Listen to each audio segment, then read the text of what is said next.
So all Selva's yoga sessions are recorded and then podcasted, so that anyone who misses them can always go back and actually listen to the sessions and they don't miss anything. Thank you all for being here so much and for sharing a little bit of yourselves. This is amazing. It's amazing that on January 1st, on a Sunday, people showed up to talk philosophy and divine masculinity in a culture that is so toxic, and in a culture where you are expected to be at home hungover right now. That is the culture that we're all expected to be in. That's toxic masculinity. That you're expected to be unhealthy. And you're expected to do that as your due. You're entitled to hurt yourself in a toxic masculine culture. And so within our community, within our society, this is what we've come here today to talk about, is toxic masculinity. And how do we deal with toxic masculinity? What is it? How is it? And how do we overcome it? And in our society, we see it often. Now, is there anyone here who wants to give me their brief definition, brief, couple of sentences, of what toxic masculinity is to them? Does anyone want to share? Anyone? Go ahead, Lizzie. Cool. Yeah, the enemy, without and within, who wants to destroy me as a transgender woman. Yeah. Yeah. Does anyone have any other anything to add to that, in the sense that every day, how do you see it? How does it manifest? I was privileged enough to go to a high school that offered psychology senior year, and a teacher named Dr. Fox, who's no longer with us, described this concept. He didn't describe it as masculinity, but he shared a couple of words that to me really resonate with what I see as, if not masculine, then absolutely patriarchal, which is the words bigger, better, faster, more, and then we added also now. So bigger, better, faster, more now. And I think that really sums up my interpretation of masculinity. We want it to be bigger, we want everything to be faster, we want to get it instantly, we want more of it, and we want it right now. And to me that really kind of sums up at least how I view masculine energy, and how we can see it kind of manifesting in our society. Everything from the microwave to war. So we got a couple of really good definitions. Because, you see, toxic masculinity comes from patriarchy. And what people don't realize is when people hear patriarchy, they think, oh, you're just a man-hater, right? Patriarchy doesn't mean men. Patriarchy does not mean men. Patriarchy is a system of power whereby we are all convinced that toxic masculinity should be in charge. That's what patriarchy is. And what toxic masculinity is control. It's control, it's domination, and it manifests in the form of greed and lust. Greed and lust make as much money as possible and sexually exploit as many people as possible, and exploit the bodies of as many people as possible. And most of the time, the only reason why they want a lot of money is so that they can exploit the bodies of a lot of people. And they exploit the bodies of a lot of people in order to get a lot of money, in order to exploit the bodies of a lot of people. That is what toxic masculinity is. And it manifests in every single one of us. It's not just the men. Women can be patriarchal. Queer people can be patriarchal. Trans people can be patriarchal. Non-binary people can be patriarchal. And they can all exhibit qualities of toxic masculinity. That's why even within our organizing circles, we see this. And it manifests and it becomes an obstacle, continuous obstacles that we have to face. And sometimes we're able to overcome it, and often it breaks our movements. It breaks our movements. So one thing is that as we're sitting here, this is called satsang. what we're doing right now. When we come together in community, we come together to discourse on philosophy, on divinity, on the beauty of the divine path. We come together with respect for each other. And that means that we come together with a loving heart. We come together with an open mind. We come together willing to learn and willing to listen. And you're not required to be tortured. So at no point should you be in pain. So if you need to take a chair and sit on a chair, that's okay. If you need to move your body, that's okay. The only thing that we ask that people don't do is sit with their legs pointing outwards.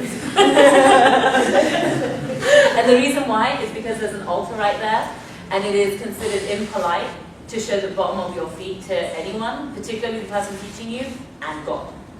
So that is one of one particular standard that we use. But it's okay to move and shift around in other ways, okay? Why am I starting the year with this? So, okay,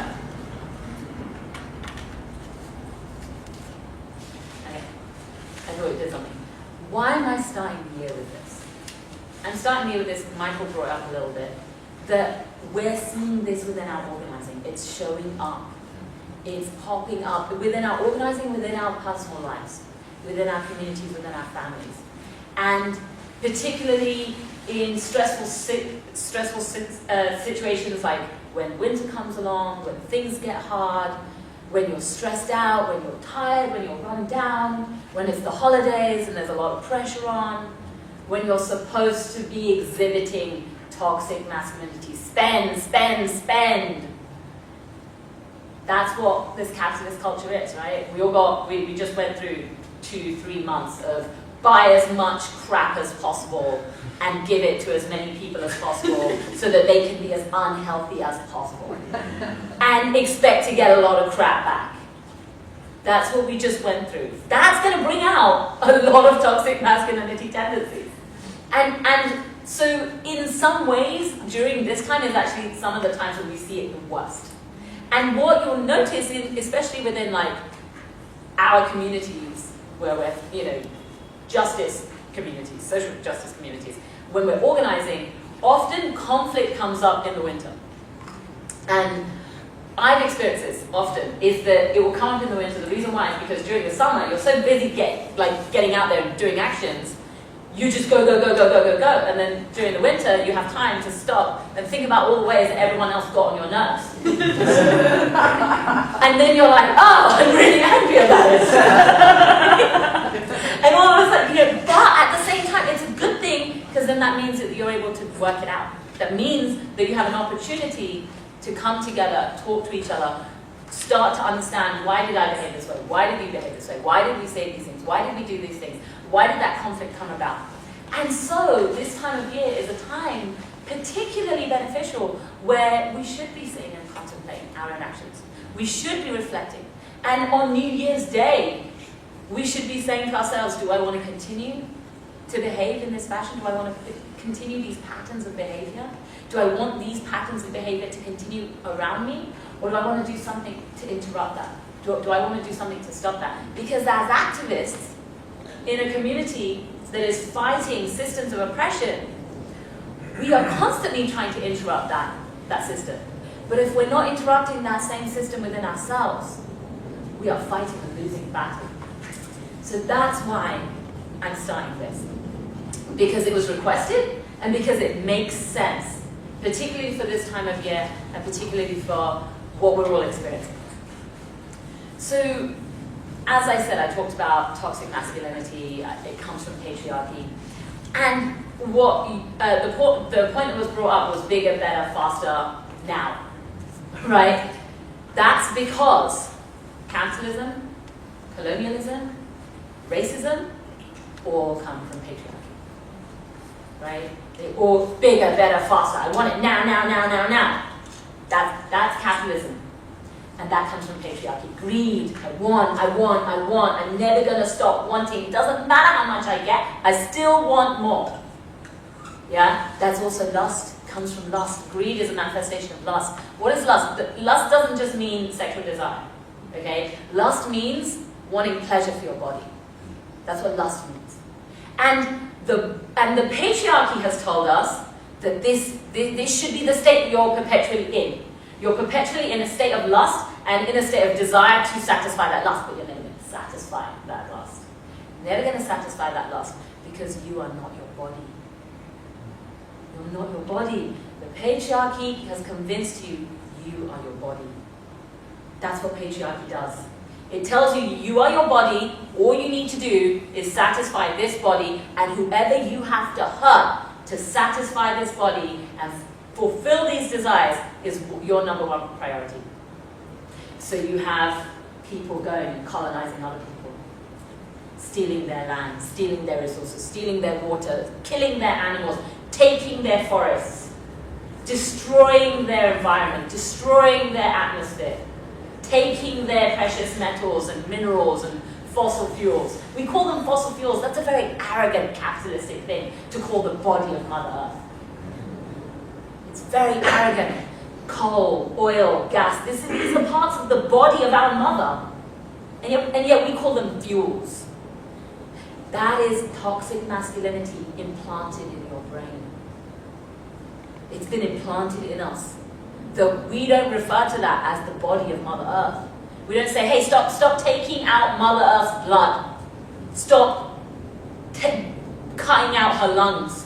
When we're talking about the forest and the forest being cut down, those are Mother Earth's lungs.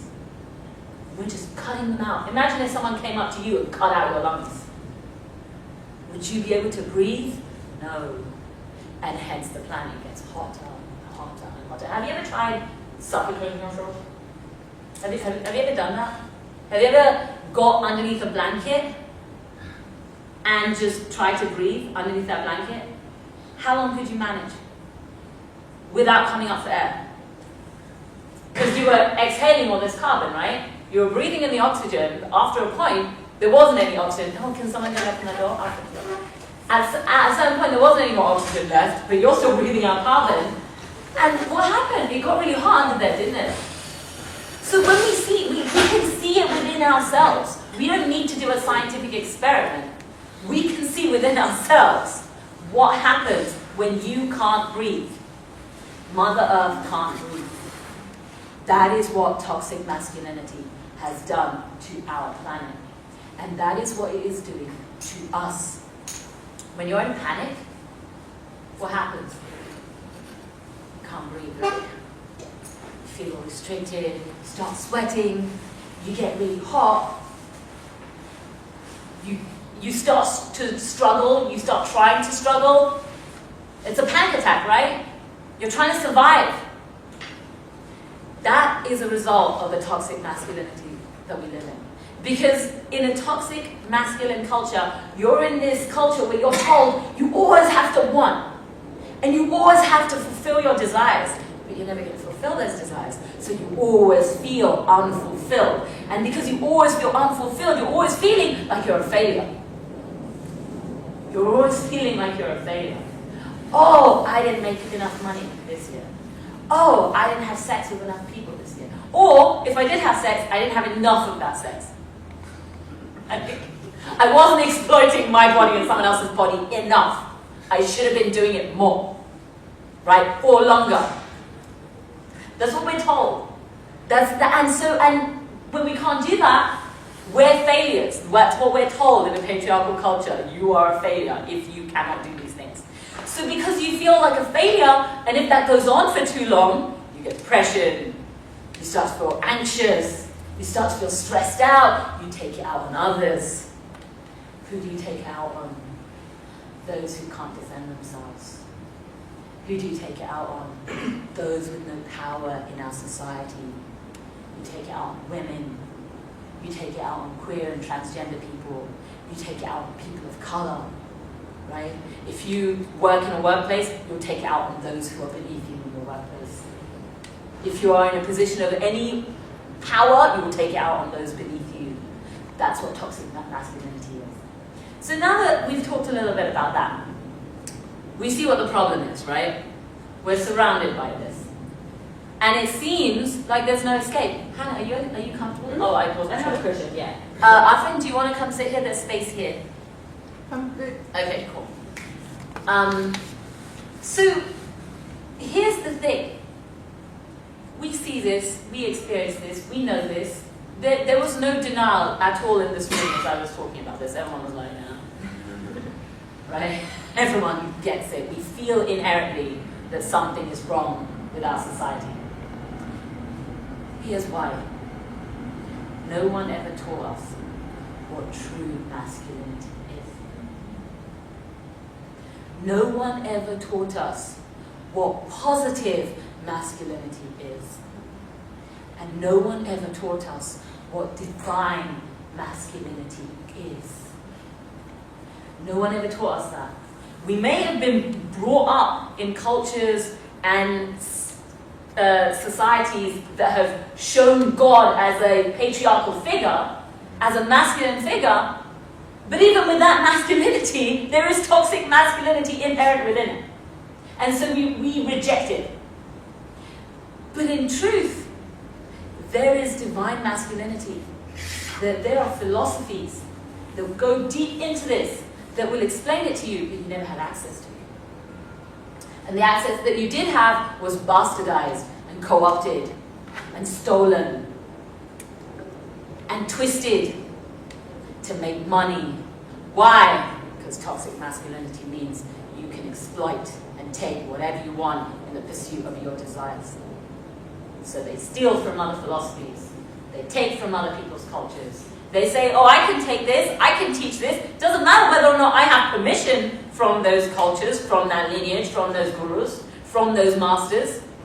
Doesn't matter if I have permission or not. I'm entitled. That's why we have this yogi community that does more harm than good. And it wants to pretend like it's doing good. It's not. It's not. And I've seen this firsthand. So what we have to understand is we have to understand what divine masculinity is. And within that, we have to understand what divine femininity is.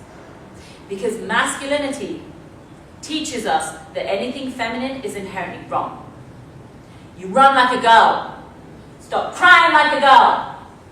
Why are you so emotional? Don't be gay. These are all toxic masculine tendencies that push down anything that is not perceived as masculine within a patriarchal context. So what is real masculinity? What is divine masculinity? And alongside divine masculinity, what is divine femininity? Because if we understand these things, we can cultivate those things within us.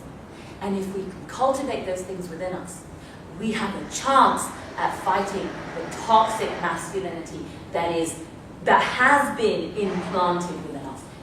You're not born hating women. You're taught that. You're not born hating your body. You're taught that. You're not born judging people's skin color. You were taught that. So those things have been implanted into us. But these natural qualities that we have, that have been suppressed by the brainwashing, by the indoctrination, right, of toxic masculinity, if we cultivate those natural qualities that are already within us, we have a chance of fighting those things that are trying to oppress others and everyone else around us. So that's what we're going to talk about today. So I'm going to tell you some stories. I hope you enjoyed it. And I'm going to be a little bit counterintuitive today. Because normally when you're talking about the divine masculine, it's intuitive to talk about Ram, right? Ram. The story of Ram comes from the Ramayana. And Ram was an incarnation of the divine masculine. Ram took birth to be the ideal man. The ideal man. So it makes sense to talk about Ram. But I'm not going to talk about him today. We're going to talk about him in other sessions. But today, I'm actually going to talk about Krishna. Krishna was also a form of the divine masculine. Krishna was also an incarnation of the divine masculine. But Krishna took birth in a time that was much more crooked. than in Ram's time. And it's not that there wasn't deceit and corruption, all of those things in Ram's time, there were. But Ram, as the ideal man, he was very straightforward. He was very straightforward about everything. Krishna wasn't very straightforward. He went about things in some different ways. And the reason why was because the circumstances were a little bit different. He was around people who weren't as straightforward. During Ram's time, there was corruption, there was treachery, there was deceit. But at the end of the day, if someone didn't like you, it became very clear that they didn't like you. In Krishna's time, there were people who said that they were your friend and stabbed you in the back. Right? There were people who smiled and invited you into their house to eat and then poisoned you. So in those crooked times, Krishna had to exhibit certain tendencies in order to overcome those crooked realities.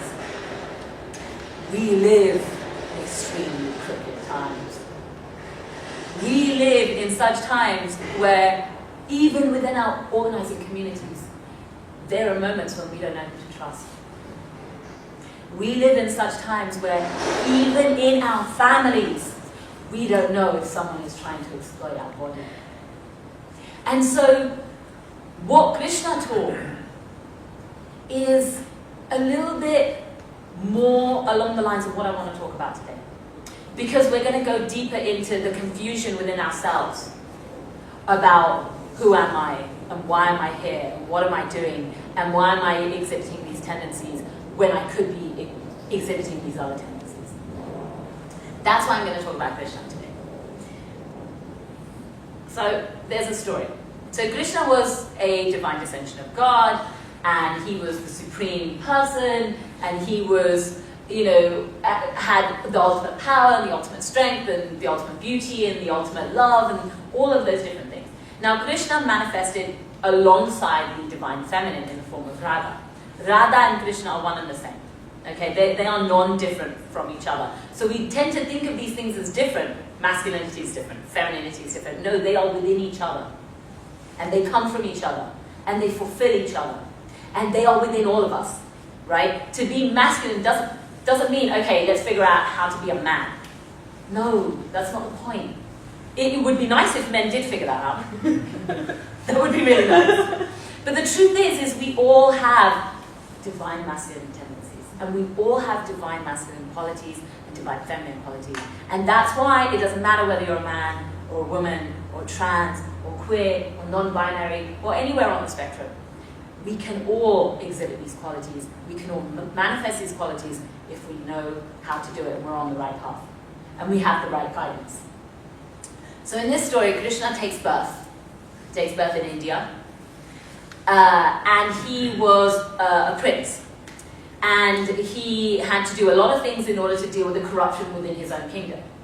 One of those was that he had to defeat his own uncle. His own uncle was an incredibly patriarchal, evil person who destroyed many things. He went out and tortured people. He was a serial rapist. He stole from others. He was a colonizer. He was a racist. He was a capitalist. He went and stole everyone's wealth. He didn't care about what belonged to anyone else. No, it's mine. I'm entitled. And Krishna took birth in order to destroy this person. Now, when he destroyed his uncle, now, don't forget, that was his uncle, his own family, right? Because what we have to understand is toxic masculinity is everywhere. It can be in those closest to you. And in the story, yeah, there was a very literal, he literally killed him. But also what we have to do is we have to kill off those parts within ourselves.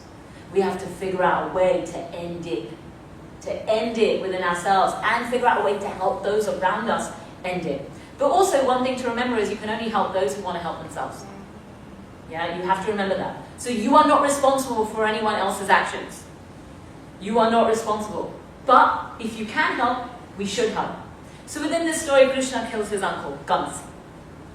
Now Kans's father-in-law was also a patriarch. And Kans's father-in-law was very angry because now that his son-in-law was dead, his two daughters were widows and he no longer had control over this vast area that he had control with in partnership with his son-in-law. So this was all political machinations, okay? This was all how do we colonize? How do we control? How do we steal? How do we dominate? How do we make sure everyone knows we're number one? How do we remain the superpower? So Jarasandha, who was his father-in-law, Gansa's father-in-law, he starts to attack Krishna's kingdom. Krishna's kingdom was called the land of Mathura. That was Krishna's motherland. It's a particular part of India. And so Krishna and his brother and his family, his father and his grandfather, and all of the courtiers and all of the warriors, they would go out and they would fight Jarasandha, who came and kept attacking them in ways and ways. And Jarasandha was incredibly strong because he colonized all of these people.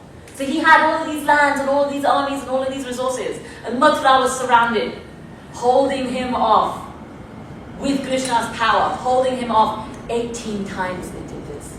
18 times they went to war. 18 times they held him off. And it got to a point where Krishna looks around him.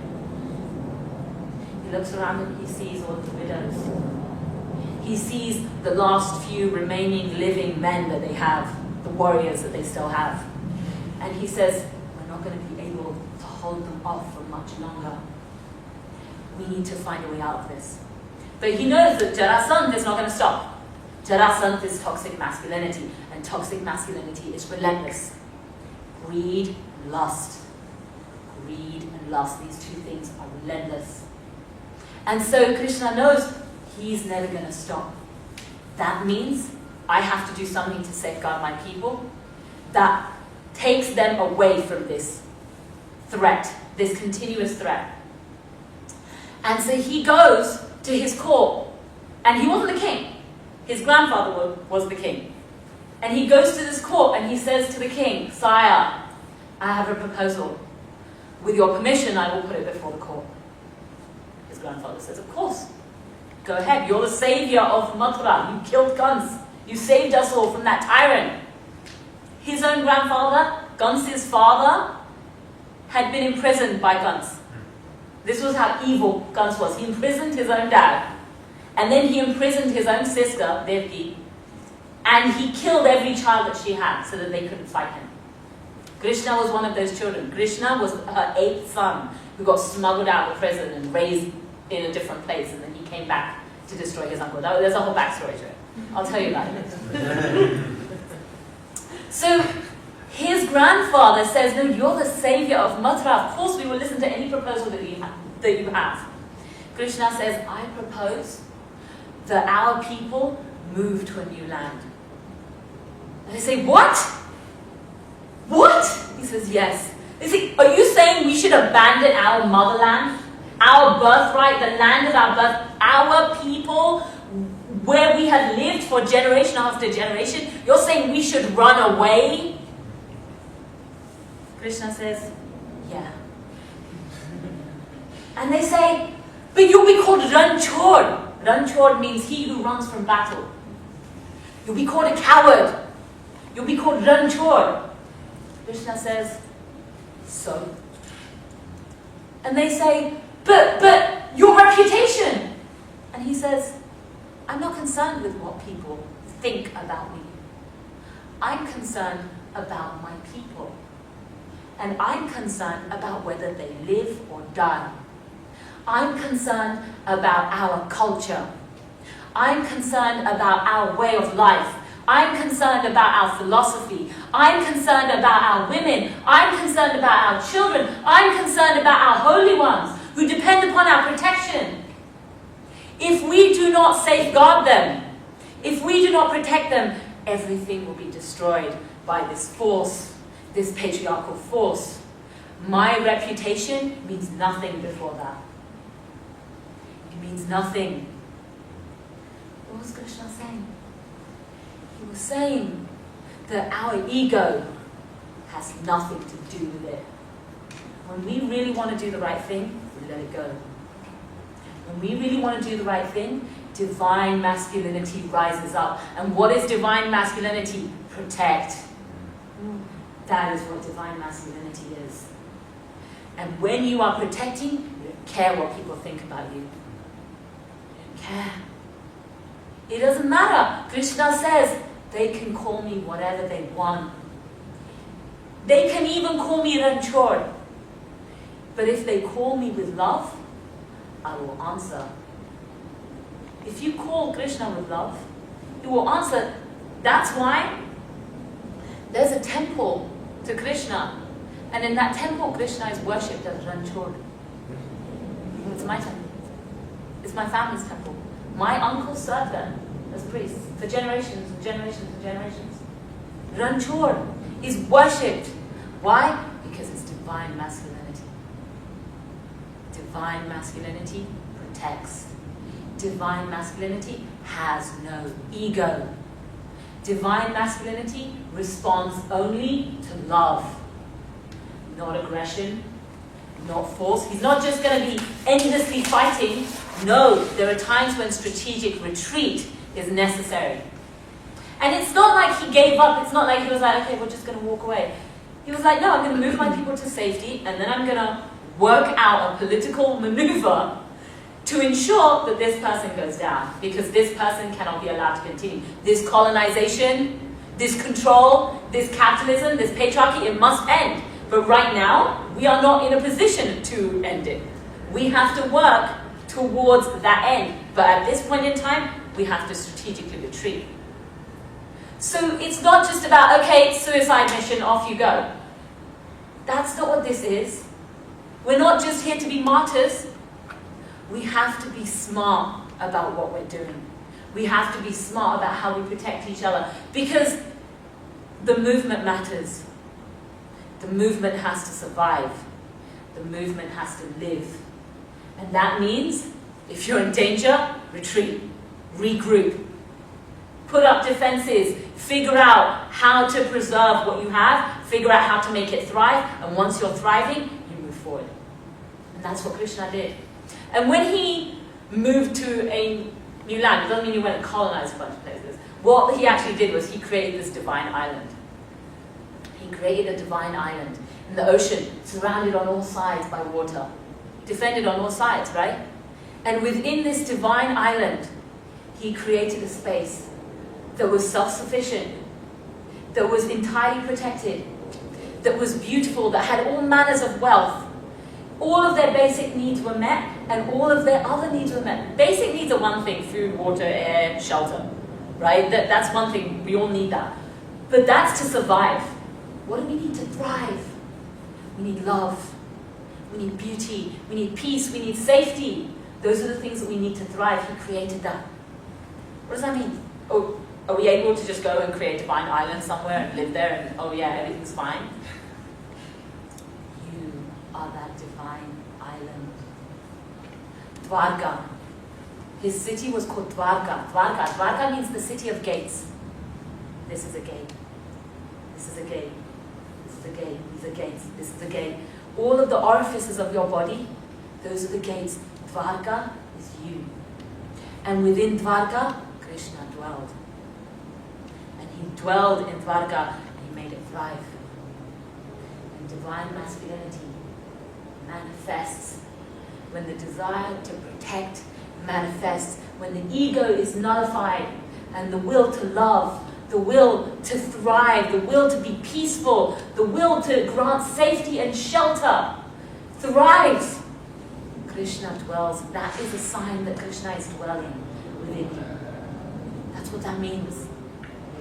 So, I'm going to tell you another story.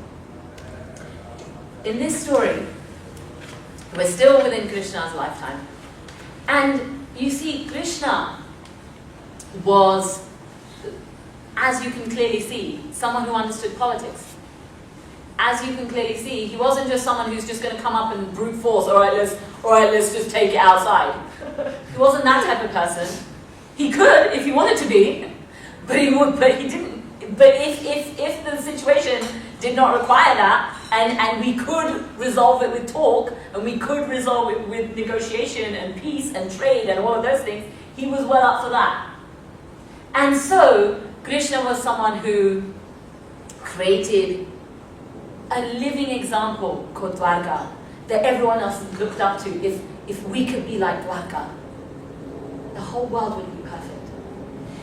And so his cousins, the Pandavas, they were trying to be like that. They were following Krishna's example. They worshipped Krishna as the divine masculine. They followed his example. They followed his instructions and his guidance. And they said, how can we live like this? But within their family, there was corruption within their family.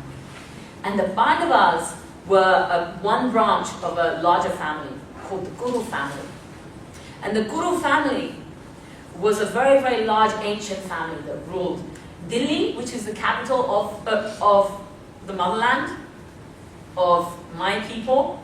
Delhi, today's capital, was their capital. So the Kuru people, the Kuru family, and their kingdom was absolutely essential to the political welfare of India and of the whole world, because the scriptures talk in the context of the whole world. So this particular family was very politically important, and the Pandavas were a branch of the family that was listening to Krishna's guidance. But the other side of the family, they were called the Kauravas. They were corrupt. They were patriarchal. They were toxic masculinity. They were greedy. They were lustful. They wanted. It's never enough. Didn't matter that this was their kingdom. No, they wanted more. Didn't matter that they already had a wife. No, I want more. I want your wife. I want that woman. I want her. All at the same time. It's never enough for them. And these people had done so many atrocities in the pursuit of their desires, in their ambition, that they had performed all manner of treachery against their own brothers, the Pandavas, their cousins. They had cheated them in a dice match, gambling. Gambling is toxic masculinity, by the way. And capitalism is just another form of gambling. That's what capitalism is. Wall Street is a giant casino. That's what it is. And that's why it's evil. That's why it's evil. There is no, oh no, if we just make it better. No, there is no making it better. It is evil. That's what it is. You don't live and thrive in an evil system. Therefore, that system has to be dismantled. But the Pandavas had been cheated out of their half of the kingdom, out of their lands, out of their wealth, out of everything that they had worked hard to make thrive, to make into another Dwarka, to make into a place where people were safe and sheltered and thriving and able to pursue spiritual life. Our problem is we're so mired in toxic masculinity that we can't even look towards a spiritual life. How do we even start when all we're trying to do is survive? And within surviving, I got all these desires, I need to fulfill them. You don't even have food, but you're going out to get drugs. You don't even have shelter, yet you're trying to exploit someone's body. We're so mired in it, we're so totally wrapped up in it.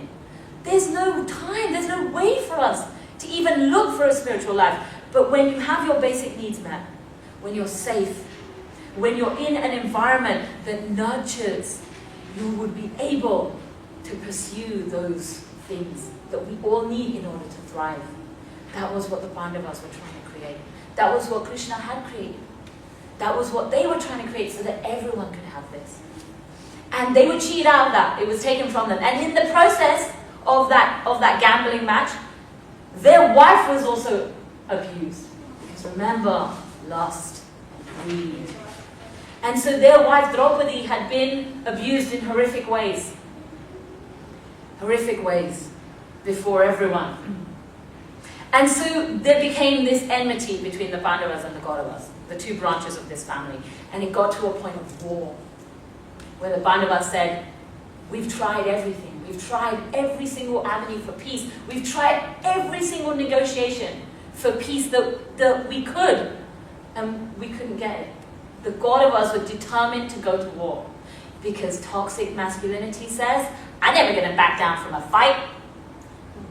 I will control you and subdue you using force. That is what toxic masculinity says. No matter what. I will fight. It thrives off it. I love it.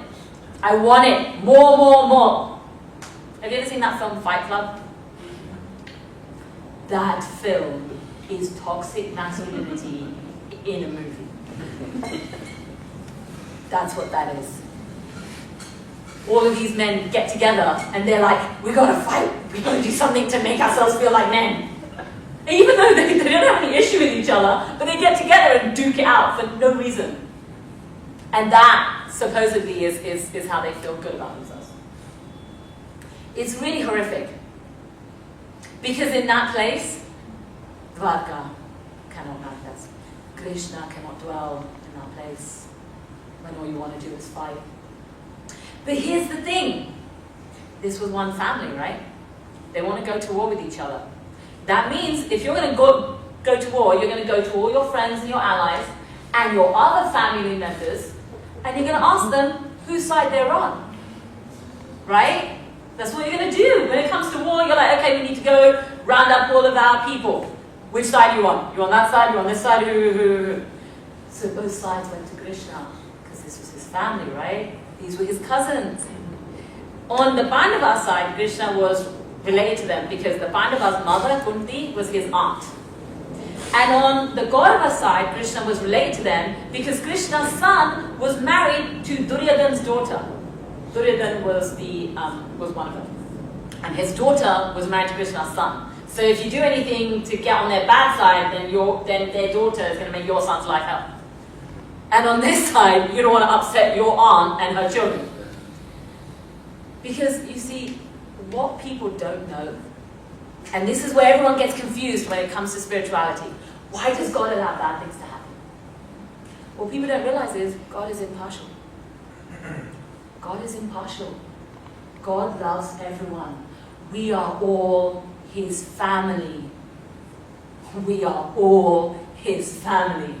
And when we go to God and we ask for help, he's going to give it.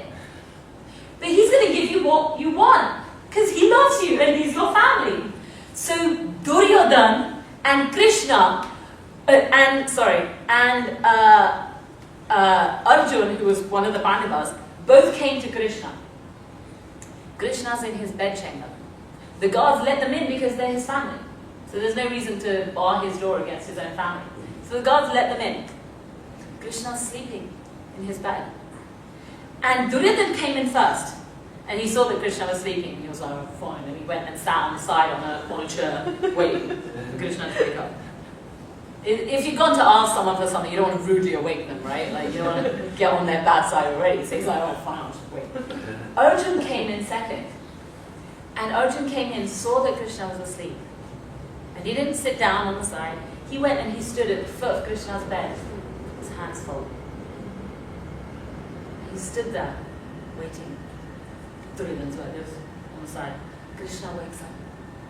He wakes up, he sits up. He sees Arjun. He says, Arjun, you're here? When did you get here? And Duryodhana says, I was here first. And Krishna looks to the side and he's like, oh, you're here too? How nice. And Duryodhana says, yeah, well, I got here first. And then Krishna's like, okay, great, but I saw Arjun first. He was right in front of me. But anyway, that's okay, that's fine. Why are you here? Is there something I can do for you? You're my family. And Duryodhana says, well, as you know, it's very sad, but we're going to go to war. And so I've come, you're my family. I've come to ask for your help, Krishna. And Krishna looks at Arjun and he says, is that why you're here too? And Arjun says, yes, Krishna, that's why I'm here. And he says, well, I love you both. You're both my family. If someone comes to me and asks for something, I will give it. So I'll give you both help. They say, what do you mean? You're going to fight on both sides? How does that work? He's like, no. I'm not going to fight on either side. Because this is a war between both of you. But I will help both sides. And they're like, what does that mean? He says, on one side, I will give my army, my vast, undefeated, divine army. And on the other side, it's just me, alone, unarmed, because I will not fight in this war. I will not bear weapons in this war. I will not fight my own family. I will not fight or choose between either of you. What do you want? Do you want my power, or do you want me? And he says, Arjun gets first choice. Why? Arjun's younger. And in our culture, the younger people get first choice. And Duryodhana says, hey, wait a minute, I got here first. And Krishna says to him, hey, Duryodhana, when you were in that gambling match, right? When you were in that gambling match with your brothers, who went first? You did, because you were playing against your older brother, right? You had the first throw of the dice. You took advantage of it then. Now Arjun gets to choose. Go on, Arjun. Tell us. What do you want? My army or me? And Arjun doesn't hesitate. He says, I choose you. I choose you. Krishna says, me? Are you sure? I won't have any weapons. I will not lift any weapons. I will not fight. I will be alone and unarmed. Do you want only me? Krishna says, I don't need you to fight for me. I need you to be with me. I don't need your power. I need you. Krishna says, okay. And Duryodhana says, well, I'm really sad to hear that, because I would have loved for you to be with me, Krishna. But since this is what my younger brother wants, I'll just have to take the army. And Krishna says, okay, go ahead, you can go outside, go and speak to my commanders, tell them that I said everything's okay, and that they are yours to command. And he leaves. And at this point, Krishna says to Arjun, why did you choose me? And Arjun says, because in this war, I know that this is a war of righteousness. I know that we are up against a relentless force. I know that we are up against this evil that will never stop. And I know that the only way to come up against it is with you beside me. Krishna, will you be my charioteer? In my chariot, in this war, when I go to war, I don't need you to pick up weapons. I need you to drive my chariot. Will you guide me? Will you be my guide? Will you stand with me every single moment in this war? Krishna says, yes, I will do that. So what just happened here? What just happened? God, the supreme being, consented to be a servant. A charioteer is not your boss. A charioteer is your servant. And the warrior says, take me over there. And the charioteer says, okay. And takes you over there. And he says, take me over there. And he says, okay, I'll take you over there. The charioteer's job is to steer through the battlefield in a way that protects his rider and also ensures that his rider is able to wage the best war, right? To maneuver, to cover the infantry, to cover the cavalry, all of those things that a chariot rider, warrior is supposed to do. This is this particular tactic of war. That's what a charioteer's job is to protect their rider, is to look out for their interests, is to serve them and follow their orders. You're not supposed to just go rogue. You do what your warrior wants. So he consented to be a servant. He consented to be unarmed. He said, I will be unarmed. I'm not going to fight this war for you. So what does that mean when we're looking at toxic masculinity, when we're looking at divine masculinity? Arjun here exhibited divine masculinity. He wasn't expecting anyone else to fight his war for him. He wasn't a coward. He wasn't saying, oh, you just do all the work for me. I'm entitled. Toxic masculinity is a very strange and contradictory thing. Because on one hand it will say, never back down from a fight. And on the other hand it will say, do whatever you can to get others to do the work for you. Toxic masculinity is true cowardice. That's what toxic masculinity is. And true masculinity is courage. True masculinity is where you exhibit courage. If you have to stand up for a fight, you stand up. Why? To protect others, not because your ego's involved. Arjun wasn't there because his ego was involved. Arjun was there, the Pandavas were there because they knew that if we do not defeat this force, this greed, this lust, this relentless domination, the people will suffer. That's why they were there. Otherwise, they could have just said, screw it, why should we continuously sacrifice ourselves in this cause, in this continuous war, when we keep getting beaten down over and over and over again? Can you just give up? But no, they couldn't do that. They couldn't do that. Arjun said, I don't need you to fight my war for me, but I need you with me. He said, I need my friends with me. I don't want your power. I don't want your ability to control. Hey, you can come to the front. You can come, this space. I don't want anyone sitting on the concrete. It's cold. Thank you. Come in. Have a seat. So what we're seeing there is true courage. We're seeing true courage. We're also seeing love. Seeing love. Because when you love, you don't want the thing someone has. If you really love your parents, you don't go to them at Christmas just because they're going to give you a gift. You go to them because you love them, you want to see them. Right? When you ask someone to come and visit you, you're not asking them to come and visit you because you know that they're going to bring you a gift. You're not asking for that. You want them there because you love them. You want to see them. You want them with you. That's love. And in a battle for righteousness, and when we're activists fighting systems of oppression, that is a war of righteousness. That is what this is. We are in a continuous war, but the real war is within here. The real war is within the human heart.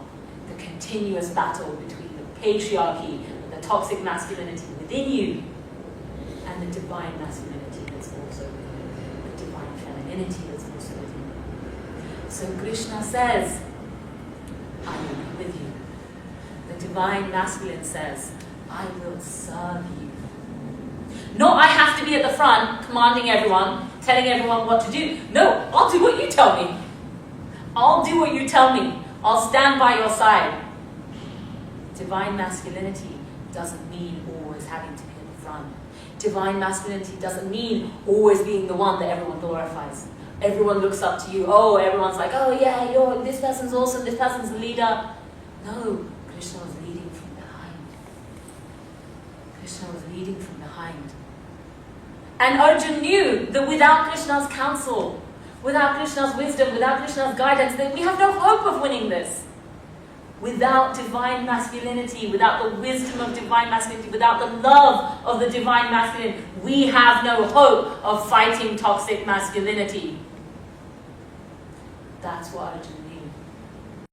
And that's why he said, Krishna, will you steer my chariot? And every day, when we're in this battle, that's what we should be praying for. Krishna, please steer my chariot. Whenever I go out and I'm speaking in any place, before I do anything, I always say, Shri Krishna Sharanam Mama. Shri Krishna Sharanam Mama. Shri Krishna Sharanam Mama. That means I am in Krishna's shelter. He's my guide. He's in this chariot with me. I'm not alone. Patriarchy convinces you you're alone. Patriarchy convinces you you're isolated. There is no way you can turn for help.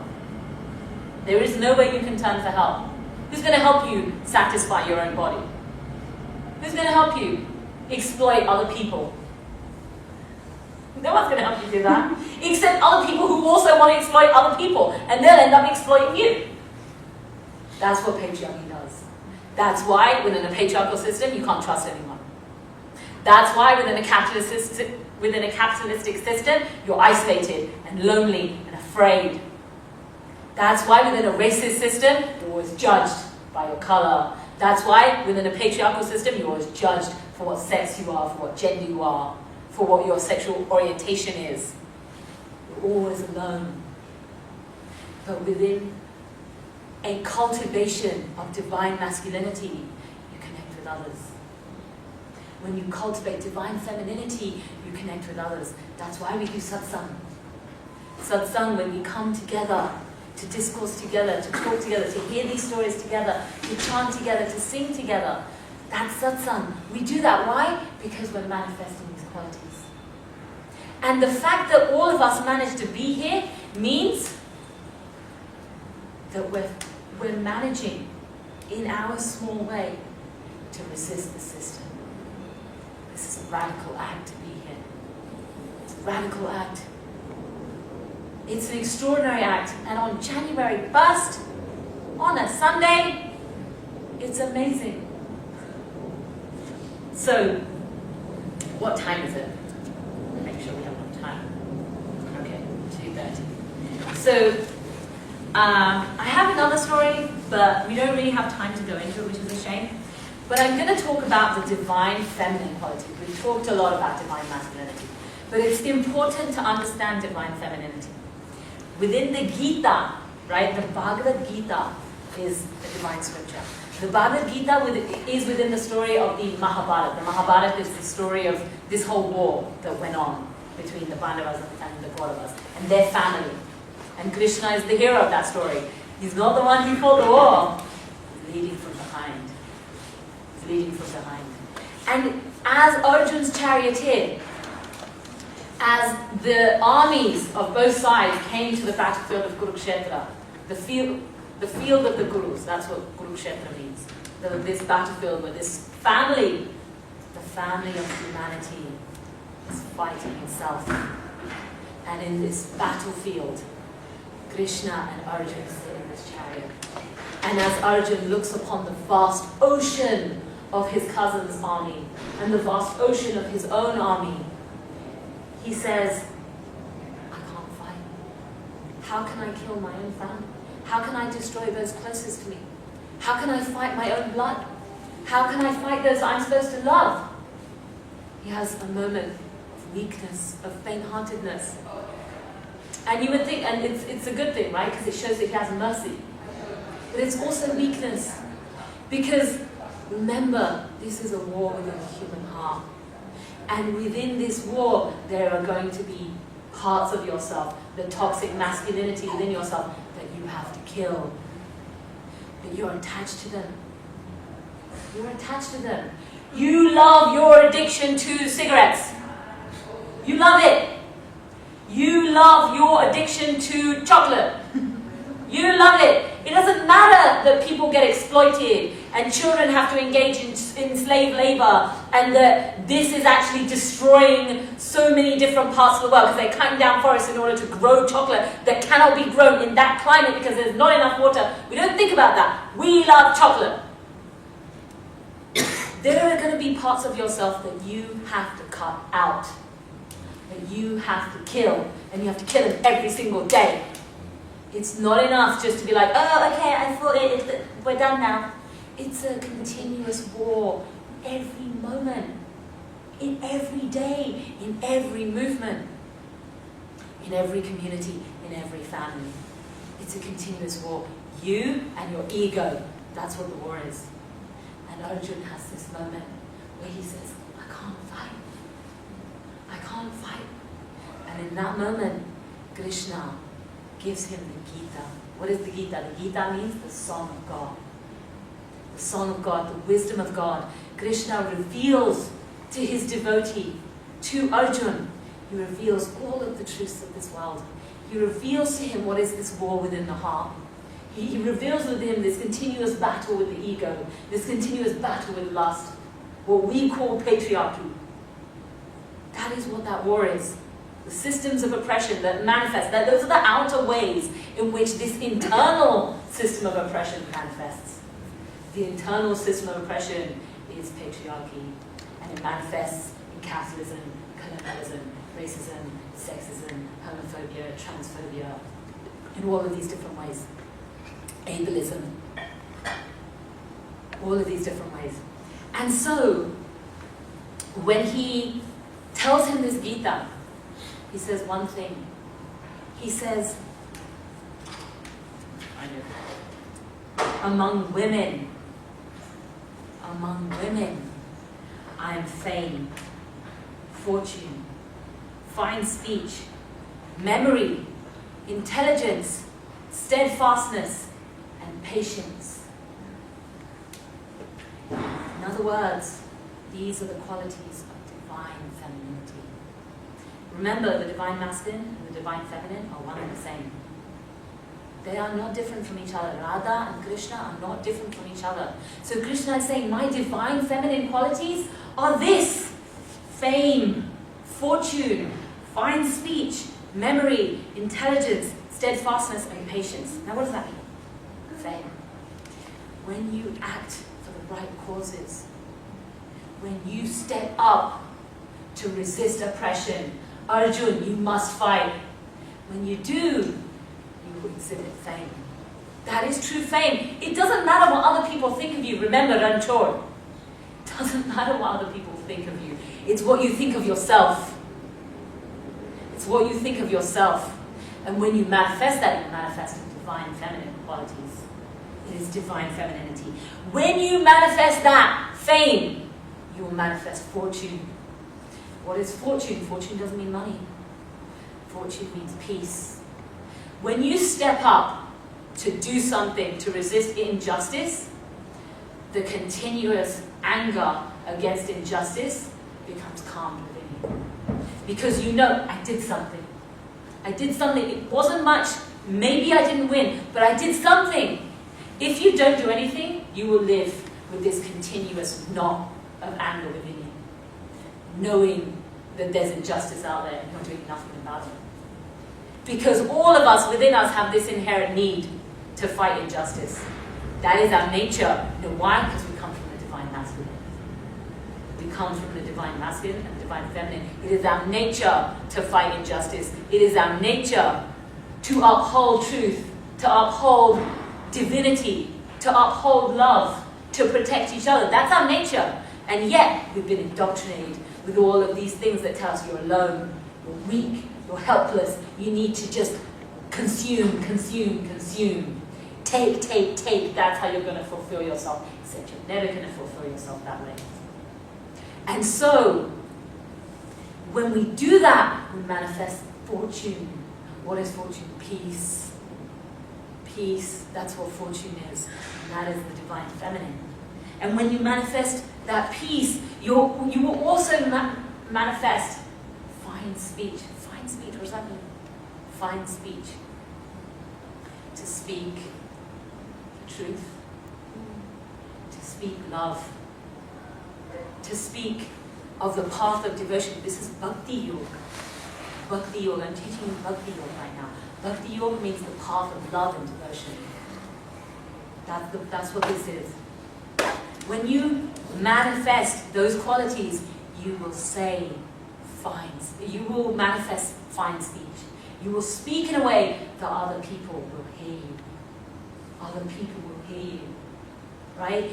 When you exhibit the divine feminine, you can talk anyone into anything. And you can talk anyone out of anything. When you manifest the divine feminine within you. And there are moments when some of us would have had experiences where we're in a situation where we're talking to someone who's exhibiting so much toxic masculinity, we don't even know how to respond.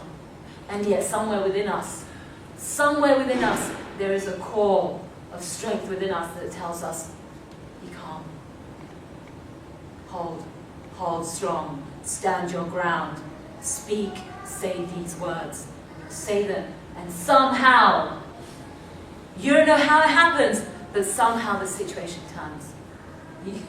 If you have manifested this, you will have had experiences like that in your life. Whether it's a personal experience, whether it's in the workplace, whether it's an action, whether it's in your organizing community. Fine speech, memory, the ability to remember what needs to be done. Because in the heat of the moment, we forget what matters most. In the heat of the moment, we forget what we're there to do.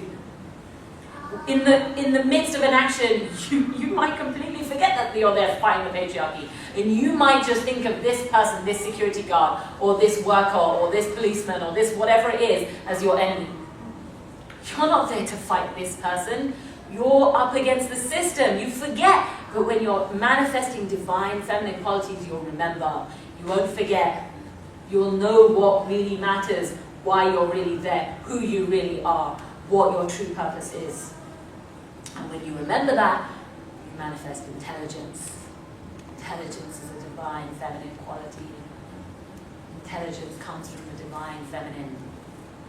And when we manifest that intelligence, we see the bigger picture. We see, it's not just, okay, these are going to be my tactics and I'm going to do this. It's, what is my strategy around this tactics? What is the long-term goal? Am I just here to stop this police precinct?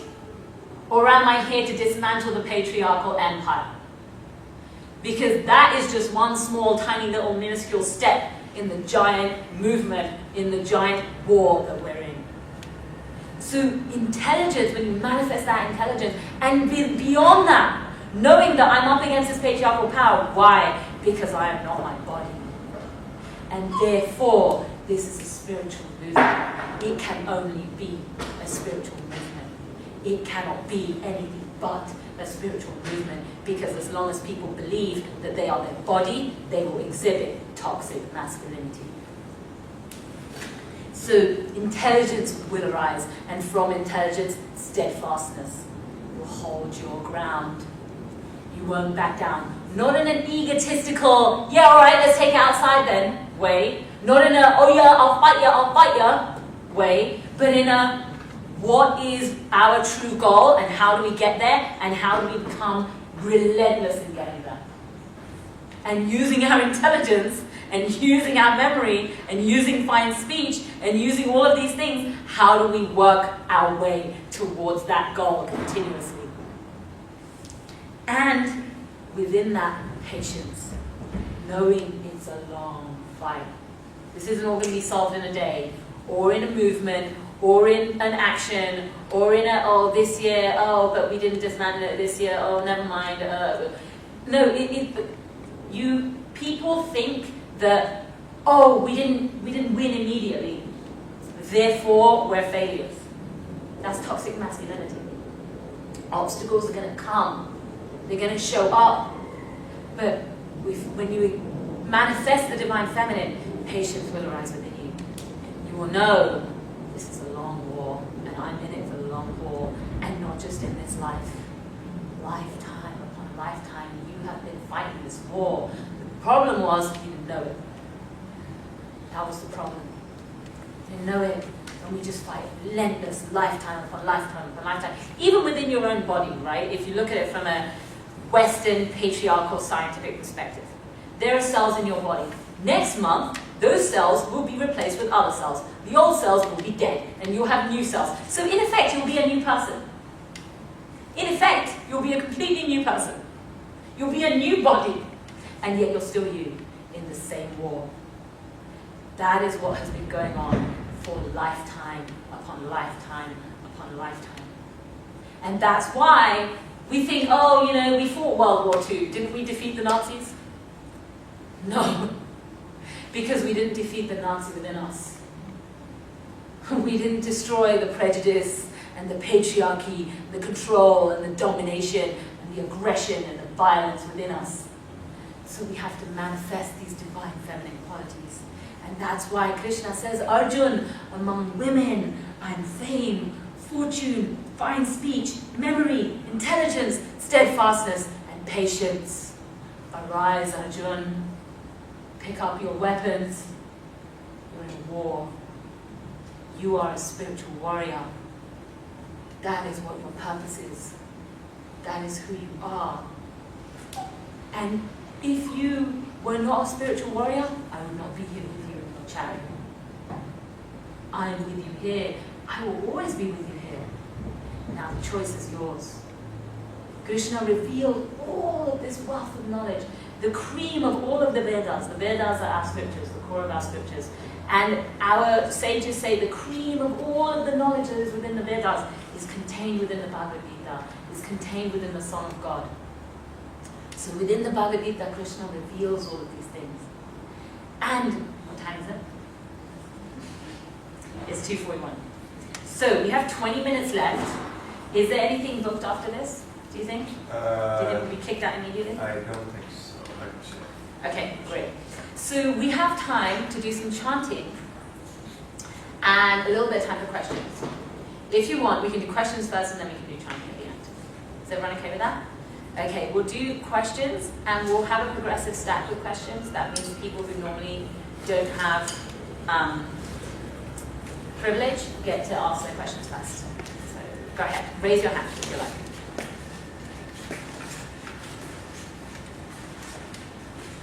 It's a good thing to ask questions, by the way. The entire Bhagavad Gita is a dialogue between Krishna and Arjuna, where Arjuna asks question after question and Krishna answers. It is not just a lecture. It is not just Krishna saying, this is how it is, Arjuna. It is Arjuna actually like debating with him, actually saying, wait, you said this, but what about this? And then Krishna saying, oh, but Arjuna, you haven't considered this. And let me reveal all of this to you. And since I love you so much, I'm going to reveal even more. I'm going to tell you even more. The most confidential knowledge, the deepest secrets of creation, Krishna reveals. So asking questions is never a bad thing. It is literally what my entire culture is based on. Wait, hang on. Was there anyone else? No? Okay. If that's what Arjuna did, then wouldn't it make more sense to ask questions during the last hour and a half instead of leaving them all to the end? Did Arjuna leave them all to the end? No, but that was a different situation. You're not on a battlefield. And it would interrupt the flow of the storytelling. So that was a conversation, and this is philosophy. So in a satsang situation, yeah, we could all get together and we could do that. But in a situation where you are being taught and then there is a conversation, that is more beneficial, because otherwise all of the things that I just told you, you wouldn't have the benefit of knowing before you ask your questions. So that's why. And okay, wait. Go, you, and then Michael. I noticed when you were speaking that you, at some points, use ego and also toxic masculinity kind of interchangeably. So would you say that you, in many ways, define toxic masculinity as the ego, as we would say in the Western culture? So it's so it's basically like stages. So the ego is there. And what the ego says is, I am. Right? The ego tells you that you exist. That's a good thing. Because if you didn't have an ego, you wouldn't survive. So it's a good thing. And the ego, because the ego tells you, I exist, you pursue a spiritual understanding of why you exist. So the ego in and of itself is not a bad thing. But the ego's weaknesses are lust, greed. Those weaknesses manifest, and therefore we become egotistical, where everything's about us. And that ego has those weaknesses because the ego says I am, but the ego says I am my body, right? And so if you're your body, you want to get everything for your body. That's why you then have lust and greed. And lust and greed manifest in patriarchal tendencies. And patriarchy manifests in sexism, colonialism, racism, capitalism, right? So, and toxic masculinity are the day-to-day ways in which those systems of oppression that come from patriarchy, that come from ego, manifest in our everyday lives. So toxic masculinity is the physical and emotional manifestation and experience that we have every single day of living in an egotistical body and an egotistical experience of life. That is that's what they are. So they're not the same thing, but they are linked. You had a question? The Pandavas engaged in the gambling, and as a result, gambled their wife. Mm-hmm. So, if they were following Krishna's path, why did they engage in that play? Because we all have toxic masculinity within us. That's exactly right. We all have toxic masculinity within us. The five of us were in that dice match. They could have said no. They could have said, we don't want to gamble. We don't want to engage in that. But they still did it. You know why? Because they were like, well, we're warriors. We can't back down from a fight. We can't back down from a fight. And within that fight, we've lost everything. We've even lost ourselves. What do we have left? Our wife. We'll stake her too. They made horrific mistakes. And even within those horrific mistakes, you can still work to redeem yourself. It doesn't mean that you, within this path, can never make a mistake. You're going to, because you have been indoctrinated with toxic masculinity, and your ego tells you you are your body. Within the spiritual experience, we are working to manifest these divine qualities, and through the process of worship, and faith in this path of Bhakti Yoga, we are working to manifest those qualities so that we can come to this understanding of I am not this body. I am not a body, I am a soul, and therefore I have to live a life of love. I have to walk the path of love. Right? The Pandavas were trying to walk that. The one and only time in their life when they did not ask for Krishna's advice was before they went to that gambling match. The one and only time Krishna did not consult, Yudhishthira did not consult Krishna was in that time, and it was because he knew Krishna would say no. When we want to do something bad, all of a sudden we take off that wedding ring. The pictures of our family members, we put them down. We don't want to look at them. The cross or the Om or the altar or whatever it is that you have, right? Or you close the door. You're like, I don't need to look at that right now. Right? You don't tell them where you're going. Right? Because when toxic masculinity arises, our memory diminishes. Right? What is memory? Divine femininity. Our memory of who we are and what our true purpose is diminishes. Our patience diminishes. Our patience tells us this is the long haul. But toxic masculinity says now, now, now. Bigger, better, faster. Now, now, now. And so that was why that happened. Michael, and then So going back to the story, I think I'm going to say his name correct. Krishna, after the 18 battles against the uncle and the uncle surrounding up, and there was a decision to retreat. My question deals particularly with accountability, because Krishna made a decision to detract, and the people closest to him that had his ear said, "Aren't you going to be a coward?" And so they disagreed with the decision that was being made, and the decision was made anyway after an explanation was given. So my question is contentions of accountability, because a lot of what we're doing right now is how do we work within the community and what happens when disagreement occurs. divine femininity. Among women, I am fame, fortune, fine speech. He talked them into it. He talked them into it. When you exhibit divine femininity, you speak with love.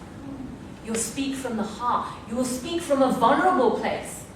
Krishna was saying, these wars that are happening because I engaged in violence against my uncle. I killed my uncle. I did what I had to do in order to protect my people, but I still engaged in violence. In order to defend us, engaging in more violence is not going to help us. It didn't help the first time around. Why would it help the 19th time around? So he was vulnerable. He said, look, the first 18 battles didn't help. We need to retreat. He was willing to be vulnerable. He was willing to allow people to slander him. He was willing to step up and say, it doesn't matter what people think. I'm still going to say what needs to be said. And he still said it from the heart. I'm saying it because I love you. I'm saying it because I want to protect you. I'm saying it because we all need to hear this. It's not like he was the only one who was going to be called a coward, but all of them are going to be called cowards. He had to convince all of them to not care. Think about that, right? So that means that when we manifest divine femininity, we speak from the heart, and we speak in a persuasive manner. And it's not that we're trying to manipulate each other, right? It's not manipulation. Manipulation is divine. It is toxic masculinity. That's what manipulation is. Indoctrination, control, domination, aggression, abuse, mental and emotional abuse, emotional blackmail. That's toxic masculinity. But divine masculinity will ask you to manifest courage. Divine masculinity will ask you to manifest love. It will ask you to be vulnerable so that we can protect each other. A couple of follow-ups. Follow up, yeah. Okay, so as a human being, I'm not going to have the understanding of that. To be able to know that what I'm asking or what I'm suggesting is correct. What happens if I'm wrong and I'm attempting to convince people otherwise? Or another way to view it is I am correct and I'm not able to convince or encourage other people to go along with what is they disagree and move in a different direction. Do we go with them to follow the protection like being in the chariot? Complex situations and taking a look at this without being divinely inspired. We live in crooked times. Here's the thing. Before you try to convince anyone of anything, you have to know that what you're doing is right. Mm-hmm. You have to know that what you want to do is right. That means you have to do soul searching. That means you have to ask yourself difficult questions.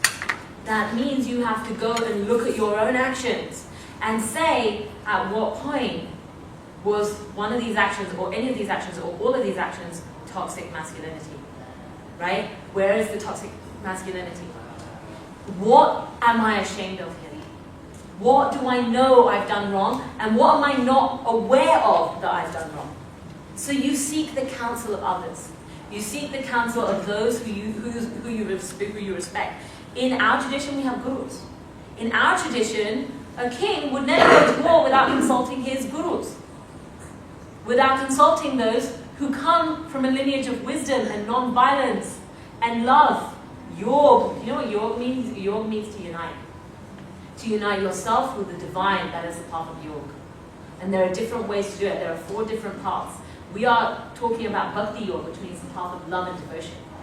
So within the path of love and devotion, we manifest stories, and we talk about stories, and we sing, and we chant mantras together, we come together, and we build community, because that builds love, right? So within our bhakti community, we go to those around us that we respect, who we go to our elders, we go to people who are impartial, people who don't know, who don't have a personal invested feeling in this, go to people who are outside and say, this is what the situation is. I don't know if I'm wrong. I don't know if I'm right. Advise me. And when we look at that, when we look at things that way, we will come to a better understanding of our own actions. And when we have a better understanding of our own actions and our own desires, because at any point we have to ask ourselves, why am I really doing this? Am I doing this because I want something out of it? Or am I doing this simply because it's the right thing to do?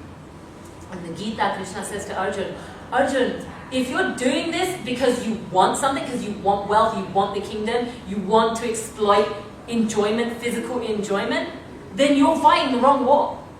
If you're doing this because you're fighting a war against the ego, because you're fighting the war within the human heart, because you are manifesting divine qualities, because you're doing this in service to me, because you're serving the divine, this is a holy war.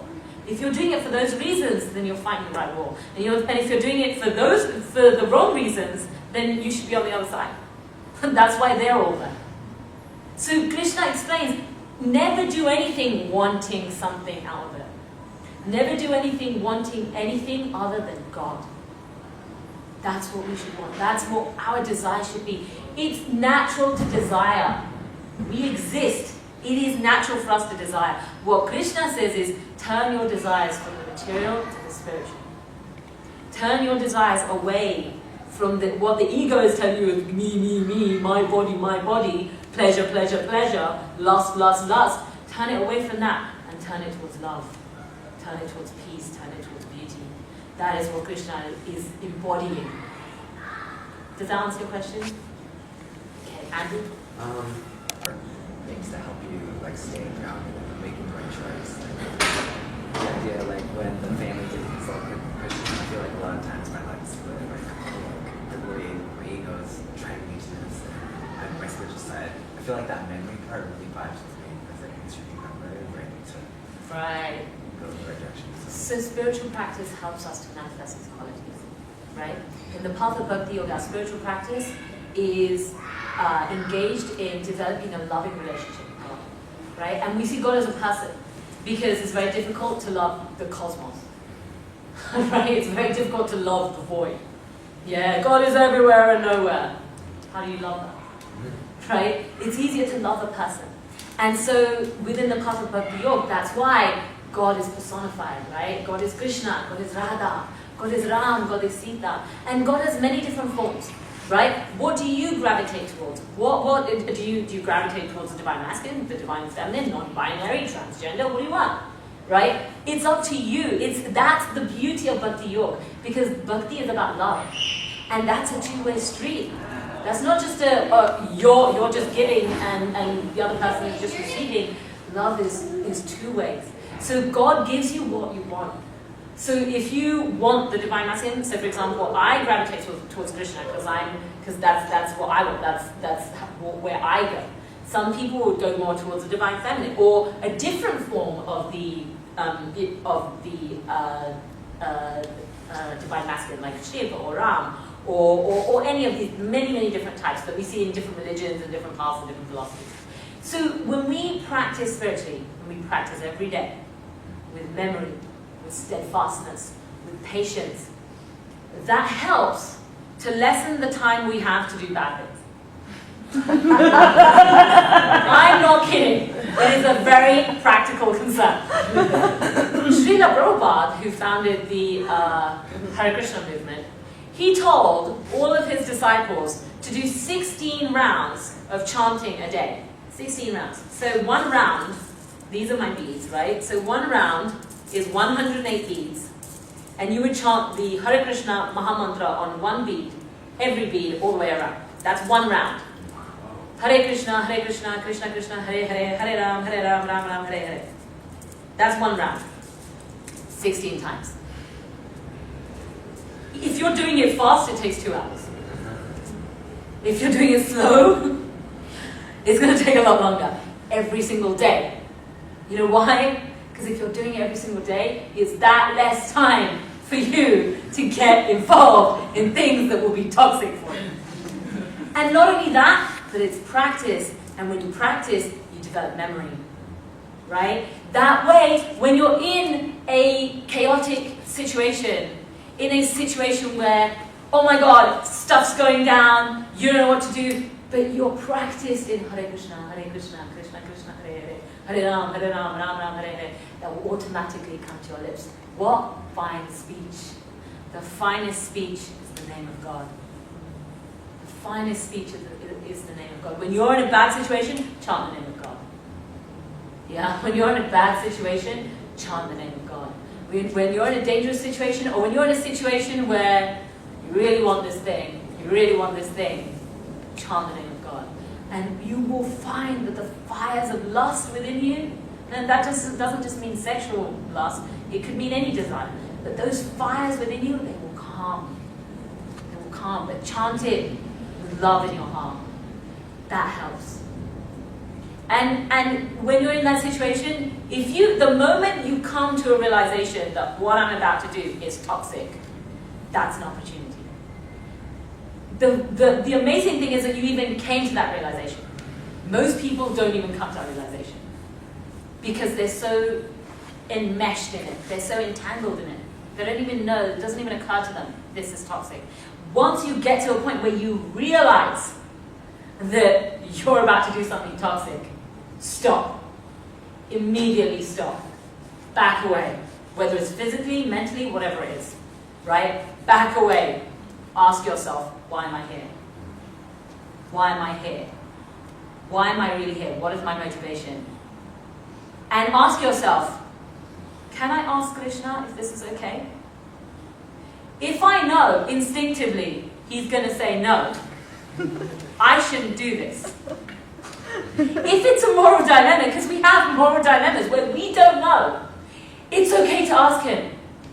It's okay. And you can ask Krishna in your heart, you can ask elders around you, you can ask people you respect. go to others, ask for counsel. You can do that. It's okay to do that. You need help, right? That's what Bhakti Yoga is where we need to come together to help each other.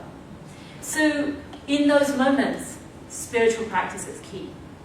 And using the time that you have, and it could be any time. You could be walking down the street. That time that you have walking down the street, now you might want to put on some abrasive sounds and be listening to some angry music, but instead of that, you could also be chanting the name of God. You could be listening to, your guru or various other teachers giving discourse. You could be, when you're just sitting at home doing nothing, you could be listening to that. You could be thinking about that. You could be reading spiritual books. You could be discoursing with others who have the same interests as you do, who care about spirituality, who want to know these things. So fill your time with positive things, and it makes it harder to fill your time with toxic